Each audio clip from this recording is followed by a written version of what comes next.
Durante décadas, governos afirmaram que não havia nada. Nenhuma evidência, nenhum contato, nenhuma presença além daquilo que nossos olhos conseguem ver. Mas documentos oficiais, relatórios militares e depoimentos registrados contam uma história muito diferente. Uma história que não começa em 2026, mas que aponta para esse ano como um divisor silencioso. Não o fim do mundo. O fim de uma versão da verdade. Em 1947, um objeto cai no deserto do Novo México. O caso ficou conhecido como Roswell. Por anos, foi tratado como mito, teoria da conspiração, delírio coletivo. Até que, décadas depois, o próprio governo dos Estados Unidos admitiu que houve, sim, uma operação de recuperação, ainda que com explicações alternativas. O detalhe é que partes inteiras do relatório original permanecem ocultas até hoje. E Roswell não foi um caso isolado. Entre os anos 50 e 70, a Força Aérea dos Estados Unidos manteve um programa oficial chamado Projeto Blue Book. Mais de 12 mil ocorrências de objetos voadores não identificados foram analisadas. Destas, centenas nunca tiveram explicação plausível. Isso não é especulação. Está documentado. Está arquivado. Está assinado por oficiais de alta patente. O que mudou recentemente não foram os fenômenos. Foi o discurso.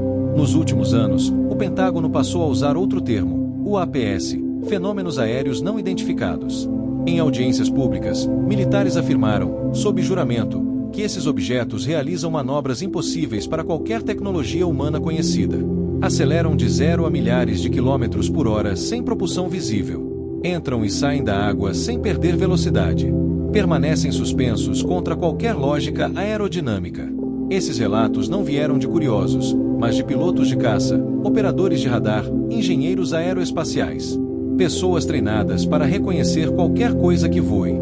Então surge a pergunta que ninguém gosta de responder em voz alta. Se isso não é tecnologia humana, o que é? A chamada Grande Revelação não fala de uma invasão, nem de ataques, nem de destruição. Fala de algo mais profundo. A constatação de que a humanidade pode não estar sozinha. E pior, de que talvez nunca tenha estado.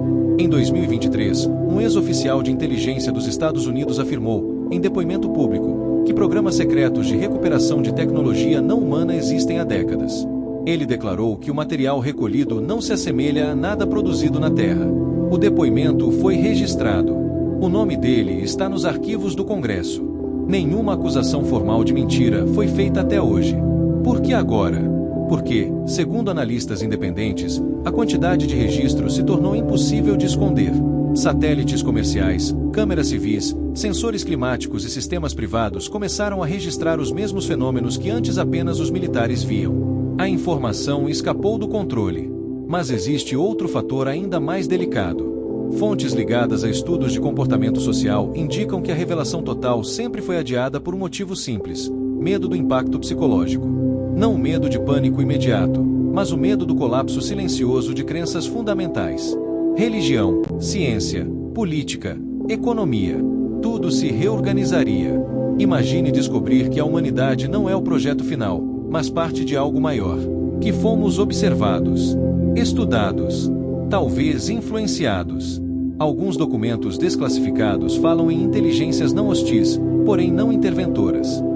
Isso significa presença sem contato direto, observação sem interferência explícita, uma vigilância antiga, paciente. A teoria da Grande Revelação sustenta que 2026 não será o ano em que algo chega.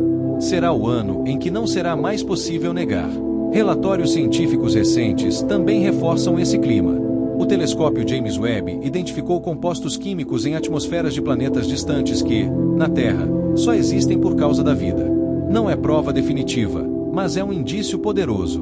Pela primeira vez, a ciência começa a dizer, com cautela, que a vida fora da Terra não é improvável, é estatisticamente esperada. Enquanto isso, governos ajustam o discurso. Não negam mais. Apenas não explicam tudo. E talvez esse seja o ponto central da Grande Revelação. Não haverá um anúncio dramático, nem um pronunciamento global. A verdade virá aos poucos, em fragmentos, até que um dia todos percebam que já sabem. E que o mundo continuou girando mesmo depois disso. O mais perturbador não é a existência de outras inteligências. É a pergunta que vem depois. Qual é o nosso papel nisso tudo? Se fomos observados por tanto tempo, O que estamos prestes a nos tornar? E se a revelação não for sobre eles, mas sobre nós? Quando a verdade finalmente se impõe, ela não destrói cidades. Ela muda consciências. E algumas mudanças são irreversíveis. A grande revelação não é o fim do mundo. É o fim da ilusão de que estamos sozinhos.